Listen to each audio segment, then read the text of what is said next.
Hello every one. അപ്പൊ CBSE class 10 എത്തിയിരിക്കുന്ന എല്ലാ മക്കൾക്കും തോന്നുന്നു വളരെ ബുദ്ധിമുട്ടായിട്ടൊരു സബ്ജക്റ്റ് ആണ് കെമിസ്ട്രി എന്ന് എല്ലാവരും പറയാറുണ്ട് അല്ലെ. അപ്പൊ എന്തുകൊണ്ടാണ് കെമിസ്ട്രി ഇത്ര ബുദ്ധിമുട്ടായിട്ട് മാറുന്നത്? ശരിക്കും കെമിസ്ട്രി എന്ന് പറഞ്ഞു കഴിഞ്ഞാൽ വളരെ രസകരമായിട്ടുള്ള വളരെ ഇൻട്രസ്റ്റിംഗ് ആയിട്ടുള്ള ഒരു സബ്ജക്റ്റ് ആണ് അല്ലെ. പിന്നെ എന്തുകൊണ്ടായിരിക്കും നമുക്ക് കെമിസ്ട്രിക്ക് മാർക്ക് പറയുന്നത്? അപ്പൊ മക്കളെ അതിൽ ഒരുപാട് കാര്യങ്ങളുണ്ട്. ഇപ്പൊ നമ്മുടെ ഈ ചാപ്റ്റർ 1 എന്ന് പറയുന്നത് കെമിക്കൽ റിയാക്ഷൻസ് ആണ് അല്ലെ. പലതരത്തിലുള്ള റിയാക്ഷൻസ് ഒക്കെ പഠിക്കുന്നു.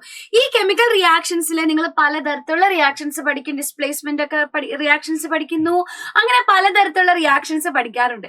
ഈ റിയാക്ഷൻസിന്റെ ഒന്നും തന്നെ ബേസ് പഠിക്കാതെയാണ് നിങ്ങൾ ആസിഡ് ബേസ് ആൻഡ് സോൾട്ട് എന്ന് പറയുന്ന ചാപ്റ്റർ പഠിക്കാൻ പോകുന്നതെങ്കിൽ അപ്പൊ അവിടെ ചെല്ലുമ്പോൾ നമുക്ക് ഈ പല റിയാക്ഷനും മനസ്സിലായെന്ന് വരില്ല അല്ലെ. അപ്പൊ എന്താ ചെയ്യാൻ പറ്റുക? കെമിസ്ട്രി എന്ന് പറയുന്നത് എപ്പോഴും നമ്മൾ പഠിക്കേണ്ടത് from the base it self ആണ്. അപ്പൊ നിങ്ങൾ എന്താ ചെയ്യണം? ഫസ്റ്റ് ചാപ്റ്റർ തന്നെ നമ്മൾ അടിപൊളിയായിട്ട് അതിലെ എല്ലാ ഇക്വേഷൻസ്, എങ്ങനെയാണ് റിയാക്ഷൻസ്, അങ്ങനെയുള്ള എല്ലാ കാര്യങ്ങളും പഠിക്കുക, ആ ബേസ് മനസ്സിലാക്കി എടുക്കുക. അങ്ങനെ നമ്മൾ സെക്കൻഡ് ചാപ്റ്ററിലേക്ക് വരുമ്പോൾ അതൊരു വലിയ ചാപ്റ്റർ ആണല്ലേ, പലതരത്തിലുള്ള റിയാക്ഷൻസ് ഒക്കെ നമുക്ക് പഠിക്കാനുണ്ട്. പക്ഷെ ഈ റിയാക്ഷൻസിന്റെ ബേസ് നമ്മൾ ഓൾറെഡി പഠിച്ചു കഴിഞ്ഞാൽ ഈ ചാപ്റ്ററിലേക്ക് വരുമ്പോൾ നമുക്കത് വളരെ ഈസി ആയിട്ട് മാറും. Then comes third chapter. അങ്ങനെ ഓരോ ചാപ്റ്റർ മക്കളെ ലിങ്ക് ചെയ്ത് വരുന്നതാ. അപ്പൊ നമ്മൾ എപ്പോഴും ബേസ് മനസ്സിലാക്കി വെക്കുക എന്നുള്ളത് വളരെ ഇമ്പോർട്ടന്റ് ആയിട്ടുള്ള ഒരു കാര്യമാണ്. പിന്നെ ഇനി രണ്ടാമത് ചെയ്യാൻ പറ്റുന്ന കാര്യം എന്താ? ഓർഗനൈസ്ഡ് ആയിട്ടുള്ള നോട്ടുകൾ പ്രിപ്പയർ ചെയ്യാം. ഓക്കെ, ഇപ്പൊ ഞാനൊരു നോട്ട് പ്രിപ്പയർ ചെയ്ത് തരുന്നുണ്ടെങ്കിൽ അത് എനിക്ക് പറ്റുന്ന രീതിയിൽ, അല്ലെങ്കിൽ എന്റെ ഇഷ്ടം, അല്ലെങ്കിൽ എനിക്ക് കംഫോർട്ട് ആയിട്ടുള്ള രീതിയിലാണ് അല്ലെ. പക്ഷെ നമുക്ക് ചെയ്യാൻ പറ്റുന്ന ഏറ്റവും നല്ല കാര്യം എന്ന് പറയുന്നത് പഠിക്കാനിരിക്കുമ്പോൾ നമ്മളൊരു നോട്ട് പാഡും കൊണ്ടിരിക്കാം. ചെറിയൊരു ബുക്ക് മതി. അപ്പൊ നമ്മുടെ ഫസ്റ്റ് ചാപ്റ്റർ പഠിക്കുമ്പോൾ അതിലെ എല്ലാ റിയാക്ഷൻസും, അതിലെല്ലാ നെയിംഡ് റിയാക്ഷൻസ്, അതിന്റെ ഇക്വേഷൻസ് ഒക്കെ നമ്മൾ എന്ത് ചെയ്യുക? നോട്ട് ചെയ്ത് വെക്കുക. ഈ നോട്ട് ചെയ്ത് വെച്ച കാര്യം അങ്ങനെ ഓരോ ചാപ്റ്ററും നമ്മൾ ചെയ്യുകയാണെന്നുണ്ടെങ്കിൽ മക്കളെ ആ ഒരു നോട്ട് എടുത്ത് ഇടയ്ക്കിടയ്ക്ക് എന്തെന്ന് വായിച്ചു നോക്കിക്കഴിഞ്ഞാൽ പിന്നെ നമ്മൾ അത് മരിച്ചാലും മറക്കില്ല. അപ്പൊ വെറുതെ പഠിക്കുക എന്നുള്ളത് മാത്രമല്ല, ഈ പഠിച്ചതിനൊപ്പം തന്നെ നമ്മൾ ഈ പഠിച്ച കാര്യങ്ങൾ റിവൈസ് ചെയ്യുക എന്ന് പറയുന്നത് വളരെ ഇമ്പോർട്ടന്റ് ആണ് അല്ലെ. അപ്പൊ എന്ത് ചെയ്യണം?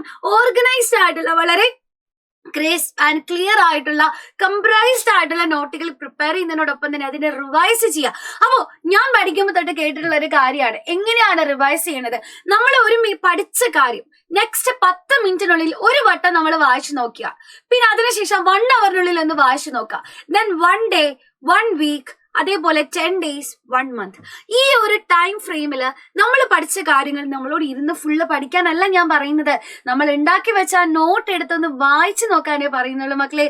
ഇങ്ങനെ നിങ്ങൾ ചെയ്ത് കഴിഞ്ഞാൽ തീർച്ചയായിട്ടും within 1 month you guys will notice changes. ഒരുപാട് ചേഞ്ചസ് നിങ്ങൾക്ക് അവിടെ കാണാനായിട്ട് സാധിക്കുന്നുണ്ടാവും. അപ്പൊ നമ്മുടെ എൻജോയർ ആയിട്ടുള്ള പഠിക്കുന്ന രീതികളെ മാറും. ഓക്കെ, അപ്പോ ഇനി അങ്ങോട്ടേക്ക് നിങ്ങൾ പഠിക്കുമ്പോൾ നിങ്ങളെ ഹെൽപ്പ് ചെയ്യാനായിട്ടാണ് നമ്മുടെ സൈലം ചാനൽസ് ഉള്ളത് അല്ലെ. സൈലം ക്ലാസ് 10 CBSE ഉണ്ട്.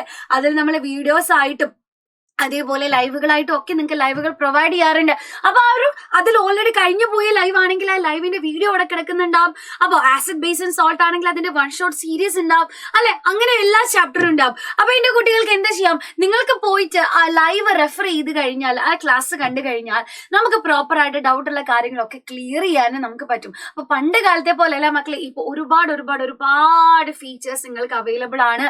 അപ്പൊ എന്ത് ചെയ്യാം? മാക്സിമം അതിനെ യൂട്ടിലൈസ് ചെയ്യുക. അപ്പൊ നമുക്ക് ആദ്യം ചെയ്യാൻ പറ്റുന്ന കാര്യം എന്താ? ബേസ് മനസ്സിലാക്കുക. ഓക്കെ, രണ്ടാമത് ഓർഗനൈസ്ഡ് ആയിട്ടുള്ള നോട്ടുകൾ നമ്മൾ പ്രിപ്പയർ ചെയ്യുക. മൂന്നാമത് ഈ പ്രിപ്പയർ ചെയ്ത നോട്ടുകൾ വെച്ചിട്ട് പ്രോപ്പർ ആയിട്ട് റിവൈസ് ചെയ്യുക. നാലാമത് ചെയ്യാൻ പറ്റുന്ന കാര്യമാണ് ക്വസ്റ്റ്യൻസ് പ്രാക്ടീസ് ചെയ്യുക. എത്രത്തോളം ക്വസ്റ്റ്യൻസ് കിട്ടുന്നോ അത്രത്തോളം ക്വസ്റ്റ്യൻസ് എന്റെ കുട്ടികൾ പ്രാക്ടീസ് ചെയ്യുക. ഈ പറയുന്ന 4 മെത്തേഡ് നിങ്ങൾ ഫോളോ ചെയ്ത് കഴിഞ്ഞാൽ മക്കളെ തീർച്ചയായിട്ടും കെമിസ്ട്രി എന്ന് പറയുന്നത് വളരെ പുഷ്പം പോലെ നിങ്ങൾക്ക് പഠിക്കാൻ പറ്റും. അത്രയ്ക്ക് ഈസി ആയിട്ടുള്ള സബ്ജക്റ്റ് ആണ് കെമിസ്ട്രി എന്ന് പറയുന്നത്. അപ്പൊ എന്റെ കുട്ടികൾക്ക് നിങ്ങളുടെ പബ്ലിക് എക്സാം ഒക്കെ വരുമ്പോൾ അടിപൊളിയായിട്ട് നിങ്ങളെ പ്രിപ്പയർ ചെയ്ത് തരാൻ നമ്മൾ ടീംസ് ആയാലും കൂടെ ഉണ്ടാവും. അപ്പൊ കെമിസ്ട്രിയെ കുറിച്ച് ഓർത്ത് ഒന്നും തന്നെ നിങ്ങൾ പേടിക്കേണ്ട കാര്യമില്ല. കെമിസ്ട്രി അടിപൊളിയാക്കി തരാൻ ഞാനും നമ്മുടെ ടീം, എൻ്റെ ടീമും നിങ്ങളുടെ ഒപ്പം ഉണ്ടാവും. അപ്പൊ നമുക്ക് ഒരുമിച്ച് അടിപൊളിയായിട്ട് പഠിക്കാം. Thank you.